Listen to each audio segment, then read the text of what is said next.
AV news కి స్వాగతం.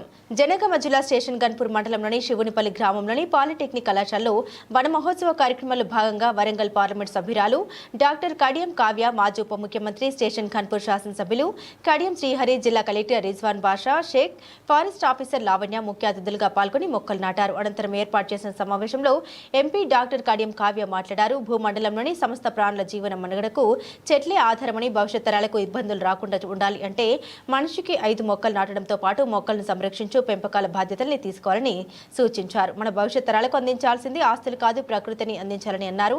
ప్రజల మనుగడకు చెట్లు ఉండాలి, అడవిని రక్షిస్తే అది మనల్ని రక్షిస్తోంది. పద్మశ్రీ వనంజీవి రామయ్య వనాల సంరక్షణ, పచ్చదనం పెంచేందుకు తన జీవితాన్ని అంకితం చేశారు.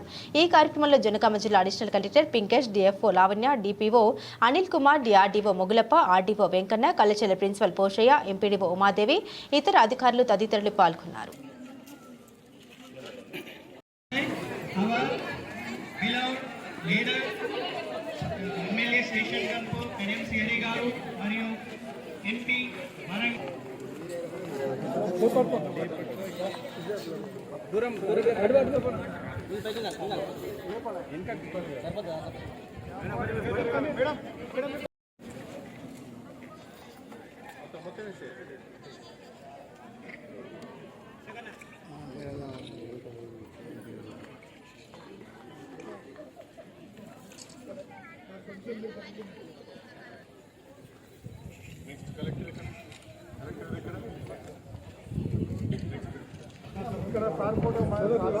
మీరు కొద్దిగా ఎంగగా ఉండండి. మీరు కొద్దిగా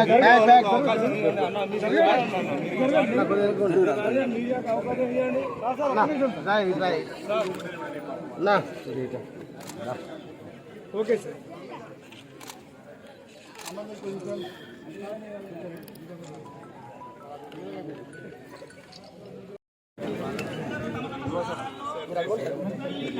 రిపోర్టర్ గారు సార్ నమస్కారం.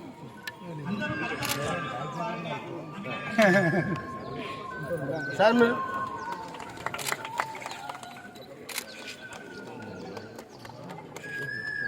దీనిపైన దృష్టి పెట్టవలసిన అవసరం ఉన్నది.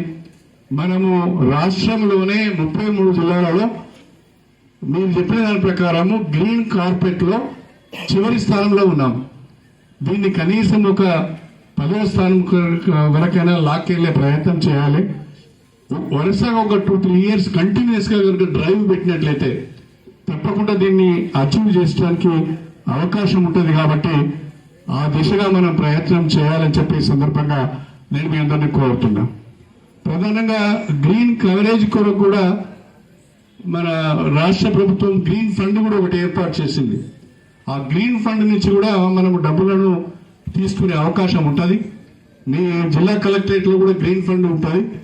దాని నుంచి కూడా ఈజీఎస్, గ్రీన్ ఫండ్ అన్ని కలుపుకొని మనం కనుక ఈ కార్యక్రమం చేపడితే బాగుంటుంది అని చెప్పి నేను ఈ సందర్భంగా కలెక్టర్ గారికి విజ్ఞప్తి చేస్తున్నా. ప్రధానంగా పాలిటెక్నిక్ కళాశాలకు సంబంధించినంత వరకు ప్రిన్సిపల్ పోచయ్య గారు, మనము హడావిడి జీవితంలో అవసరాలన్నీ మర్చిపోతున్నాం.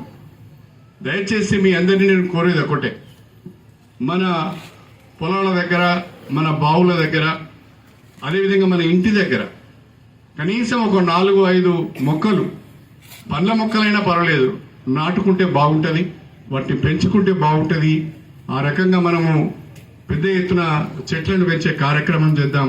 అందులో మనం అందరూ కూడా భాగస్వాములు కావాలి అని చెప్పి ఈ సందర్భంగా కోరుతూ మరొకసారి కలెక్టర్ గారిని, డిఎఫ్ఓ గారిని మీరు ప్రత్యేకమైన ఒక ప్రణాళిక రూపొందించుకొని ఒక యాక్షన్ ప్లాన్ తయారు చేసుకొని ఆ యాక్షన్ ప్లాన్ ప్రకారము స్పెషల్ డ్రైవ్ పెట్టి అన్ని డిపార్ట్మెంట్స్ ను, ఆల్ అఫీషియల్స్ ను కూడా ఇన్వాల్వ్ చేసి ముందుకు వెళ్తే బాగుంటుంది అని చెప్పి నేను ఈ సందర్భంగా మీ అందరికీ కూడా సవినీయంగా తెలియజేసుకుంటూ ఇంత చక్కటి కార్యక్రమాన్ని నిర్వహించిన మా కలెక్టర్ గారికి, డిఎఫ్ఓ గారికి, అడిషనల్ కలెక్టర్ గారికి, ప్రిన్సిపల్ గారికి ప్రతి ఒక్కరు కూడా పేరు పేరున నా నమస్కారాలు, ధన్యవాదాలు తెలుపుకుంటూ సెలవు తీసుకుంటున్నాను. అందరికీ నమస్కారం. జిల్లా స్థాయిలో చాలా గ్రాండ్గా 75th వన మహోత్సవం అనేది మన స్టేషన్ గన్పూర్లో ఈ పాలిటెక్నిక్ కాలేజ్లో నిర్వహిస్తున్నాం. దీనికి వచ్చిన మన ఆనరబుల్ ఎంపీ శ్రీ కడియం కావ్య గారికి, మరియు మన నియోజకవర్గ ఎమ్మెల్యే శ్రీ కడియం శ్రీహరి గారికి, మరియు డిఎఫ్ఓ గారికి, అడిషనల్ కలెక్టర్ గారికి, ఆర్డీఓ గారికి, డిఆర్డీఓ గారికి, మరియు ప్రిన్సిపల్ గారికి మరియు ఇక్కడ వచ్చిన అన్ని శాఖల అధికారులకి, ముఖ్యంగా స్టూడెంట్స్కి మరియు మహిళా సంఘాల ఐకేపీ మహిళా సంఘాలు చాలా ముందుగా ప్లాన్ చేసుకొని చాలా గ్రాండ్గా చేశారు. వారందరికీ కూడా ప్రత్యేక నమస్కారాలు. సో చెట్లు నాటడం వల్ల చాలా వరకు బెనిఫిట్స్ అనేవి మనందరికీ చాలా వరకు తెలుసు. కానీ ముఖ్యంగా ముందుండి ప్రతి ఇంట్లో కూడా చెట్టు నడిపించే ముందుండే వాళ్ళు మహిళలు ముఖ్యంగా ఉంటారు.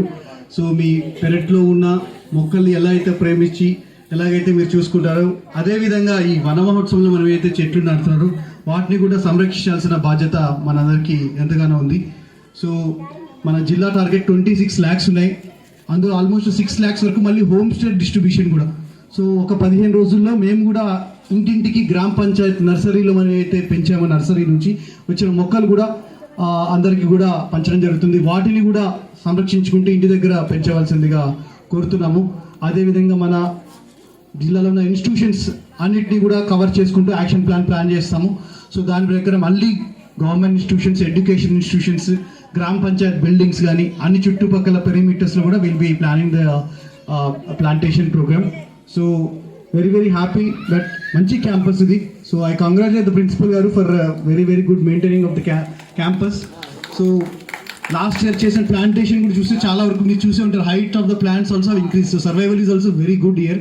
సో అలాగే ఇంకా ఈ సంవత్సరం నాటిన వాటిని కూడా we will be continuing the plantation survival further కూడా.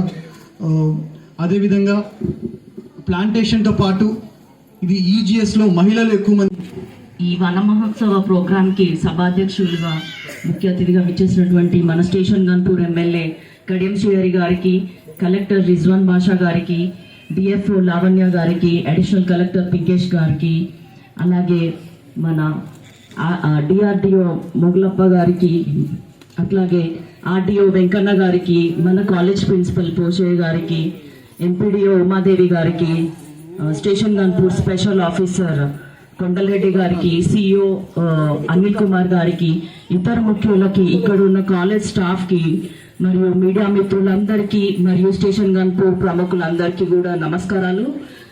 ఐకేపీ మహిళా సంఘాలందరికీ కూడా నమస్కారాలు. అట్లాగే ఇక్కడున్న విద్యార్థులందరికీ కూడా నా శుభాశీస్సులు. అయితే ఈరోజు ఇక్కడ వన మహోత్సవం ప్రోగ్రాం మామూలుగా నేను అంతకుముందు మా కడియం ఫౌండేషన్ తరఫున ప్రతి ఇయర్ స్కూల్ స్టార్టింగ్ కానీ కాలేజ్ స్టార్టింగ్ కానీ బ్యాక్ టు స్కూల్ అనే ప్రోగ్రామ్ చేసేది. అందులో భాగంగా బుక్స్, బ్యాగ్స్, యూనిఫామ్స్ అట్లాంటివి ఇచ్చేది. కానీ ఇప్పుడు ఒక ప్రతినిధిగా, మహిళా ప్రతినిధిగా, ఒక ఎంపీగా ఇట్లా చెట్లు నాటే కార్యక్రమానికి రావడం, అది కూడా ఈ కాలేజ్ మా నాన్నగారు ఏదైతే అంతకుముందు నిధులు విడుదల చేసి ఇక్కడ బిల్డింగ్స్ కట్టించినారు కాబట్టి ఈ కాలేజ్కి మీ మధ్యలో ఇక్కడ ఈ క్షణం ఉండడం నాకు చాలా సంతోషంగా ఉంది. మీరందరూ కూడా ఇంతకుముందు కలెక్టర్ గారు చెప్పినట్టు మహిళలు ఎక్కువ చెట్లు నాటుతారు అని అన్నారు. కానీ మా ఇంట్లో చూసుకుంటే మా నాన్నగారు వల్లనే మా ఇల్లు అంతా కూడా పచ్చగా ఉంటుంది. అంటే ఇంట్రెస్ట్ ఎవరికి ఉంటే వాళ్ళు ఖచ్చితంగా ఆ పని చేస్తారు. అట్లాగే మనందరికీ తెలుసు, మనము అనుకుంటాం, తల్లిదండ్రులు అనుకుంటారు ఆస్తులు ఇవ్వాలి, అంతస్తులు ఇవ్వాలి పిల్లలకి అని. కానీ రానున్న జనరేషన్లో మనము మన ప్రకృతిని యాస్టీస్గా వాళ్ళ చేతిలో పెడితే కనుక అంతకంటే ఎక్కువ ఆస్తులు మనం వాళ్ళకి ఇచ్చినట్టు అవుతుంది. ఇక్కడ ఉన్న వాళ్ళందరూ కూడా అడోలసెంట్ ఏజ్ గ్రూప్ దాటి వస్తున్న యువత కాబట్టి మీరందరూ రాబోయే తరాలకి ప్రతినిధులు కాబట్టి మీరందరూ ఒక్కొక్కరు కనీసం ఒక 5 చెట్లన్నా నాటాలి. ఎందుకంటే ఒక 70 ఎకరాల భూమిని అడవిని చేసిన వ్యక్తి దుశ్చల్య సత్యనారాయణ అని మన రాష్ట్రంలోనే ఉన్నాడు. అట్లాగే మీ అందరికీ తెలుసా వనజీవి రామయ్య అనే అతను? ఎవరికి తెలీదా? జనగామ జిల్లా. ఆయన ఎక్కడ పోయినా చెట్లు నాటుతూ ఉంటాడు. ఆయన చేసిన పనికి, ఆయన చేసిన సేవకి 2017లో పద్మశ్రీ అనే అవార్డు ఇవ్వడం జరిగింది. అట్లాంటిది కేవలం ఒక వ్యక్తి ఒక అడవిని సృష్టించగలిగినప్పుడు మనం ఒక వ్యక్తిగా ఒక 5 చెట్లు నాటి వాటిని చూసుకోలేమా అన్నది మీరు ఆలోచించాలి. మీరందరూ పిల్లలు నాకు ప్రామిస్ చేయాలి. నెక్స్ట్ టైం వచ్చేసరికి సరే కాలేజ్లలో, స్కూళ్ళల్లో, ఆఫీసులలో ప్రభుత్వం బాధ్యత తీసుకుంటుంది. తర్వాత పిల్లలు మీరు బాధ్యత తీసుకుంటారు చెట్లని అట్లాగే బతికించుకోవడానికి.